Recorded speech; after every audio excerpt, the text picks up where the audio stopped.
What's up, guys? JP here. I just want to give you a quick update as far as powerlifting and bodybuilding go, of where I stand and plans coming up and all that good stuff. As far as powerlifting, my next meet is March 29th. It puts me about 9 days out. I'm currently sitting at about 179.8 pounds. So obviously I'll be competing in the 181 class. Which is good. That's where I'm most comfortable. I've competed at 165 in the past, and strength is really drastically different at that weight. In preparation for this meet, I decided I was going to hop on a deadlifting program, the Con Felipe 10-week deadlift program. In hindsight, awful decision. I was running my own hybrid program that I set up. That was kind of a combination of 5-3-1 and some hypertrophy training. When I was about 10 weeks out, I decided that because deadlift was my weakest lift and I had this upcoming meet, that I was going to focus on my deadlift. And I switched from the hybrid that I had great success on and decided to run this program, and then set up my other 3 days of the week as a squat day, a bench day, and then just a regular upper body day. Like I said, in hindsight, it was an awful decision on my part to run this program.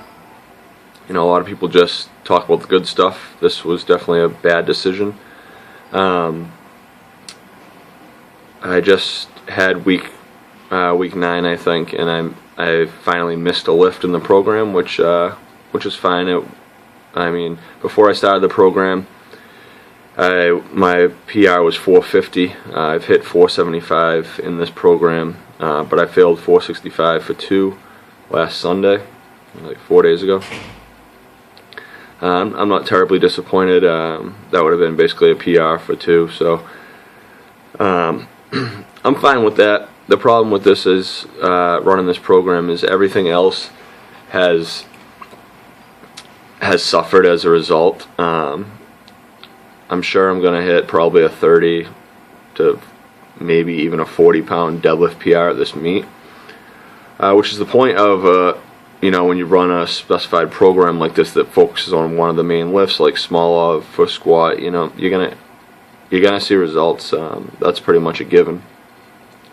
My question is whether I would have seen similar, not quite as good, but very close results running the hybrid that I had set up, and then my other lifts also continuing to progress, whereas with this program I think they've probably regressed a little bit. So if I stuck with my hybrid, I probably could have increased in all 3 categories, versus here where I'm probably only going to increase in 1, probably decrease in 1, and bench will probably stay the same. So as I'm hinting at, this program's really affected my squat over the last 3 to 4 weeks. I run the deadlift program on Sunday, and my squat had been set up for Wednesday, and in the beginning it was fine, but as the program progressed and the days got tougher, I was finding I just wasn't recovered from my squat session, to the point where last week on Wednesday, my posterior chain was so fried that I couldn't squat over 225 without pain. It wasn't, you know, an injury pain. It was just that sore and beat up. I mean, as much as I stretched or foam rolled or did mobility, there was nothing that was fixing it last week. This week I was scheduled to have squat on Wednesday again, and woke up and, you know, it just wasn't happening again. This time I didn't even attempt it. I moved my bench day up from Friday and pushed squat back to Friday. So hopefully I'm recovered by then. That's going on, you know, 6 days there, because I haven't squatted heavy in almost 3 weeks now, and I'm nervous that if I'm not recovered by tomorrow and I can't lift heavy, then it'll be almost a month going into the meet that I haven't squatted heavy, and obviously that's not ideal. So though, I mean, that's a pretty obvious reason to why I regret the decision I made. I was also an idiot, and I started dieting back a little bit, and just so I didn't have to do any manipulation to get into 181, I started dieting about 3 weeks ago, just cutting back a little bit, no cardio, just more food based. And yeah, I lost 4 pounds, and that's all good, but eating low calories on these high intensity programs also is a recipe for disaster. So you live and you learn. I won't do that again. Dieting a few weeks before the start of contest prep also isn't probably the best idea, so I didn't really think this one out too well, or I had more confidence in myself than maybe I should have. There's a reason for these unwritten rules, and such as eating a caloric excess for these crazy programs. With that being said, I still have goals of hitting PRs at meet PRs at this upcoming meet. My previous best total was 1130. I'm hoping for around 1200.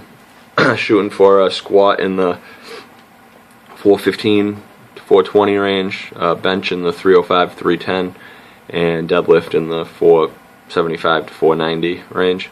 So that'll put me somewhere right just below or just above 1200, depending on how the meet goes. But I'm fairly confident with those numbers. So progress is progress, and onward and upward. Just looking forward to contest prep for bodybuilding. So with that being said, my prep starts on March 31st, which happens to be 2 days after my powerlifting meet is over. So after weigh-ins for the powerlifting meet, I'll be having some great food. The day after my meet will be a free meal, a free day, no tracking anything. I'm going to go out to the waterfront in Plymouth, Massachusetts, and enjoy some good fried seafood and some dessert down there and a couple drinks. And then starting that Monday, everything gets serious, and be tracking everything from day one till I compete in September and October. So I'm looking at a 24 to 28 week prep. Currently weighing around 180 pounds. I expect I'll be on stage somewhere around 155 to 159. I am prepping with Innovate Elite Performance. Matt Jansen is going to be my coach. He's someone I really respect in the industry, and he's shown great results with his clients. His dieting style is a little different than what I'm accustomed to, but I'm going to go at this full steam ahead, not holding back anything. And I'm confident on the day of my show I'll bring by far the best package I've ever had. The shows I'll be competing in are in September, the OCB Boston Battle, and October, the OCB Cape Cod Classic. Both are all natural shows, and both are pro qualifiers. So when the time comes, cross your fingers and come out and show some support for your fellow natural competitors if you're in the area. Alright guys, that's it for me right now. I'll be updating probably weekly once prep starts, and I'm not the type to hold back on pitches and try and shock people on show day when I show up. I'll be providing you guys with all the pitches and the details of my prep, and give you the inside scoop on everything, and let you see what it's really all about, and no surprises come show day. Alright guys, talk to you later.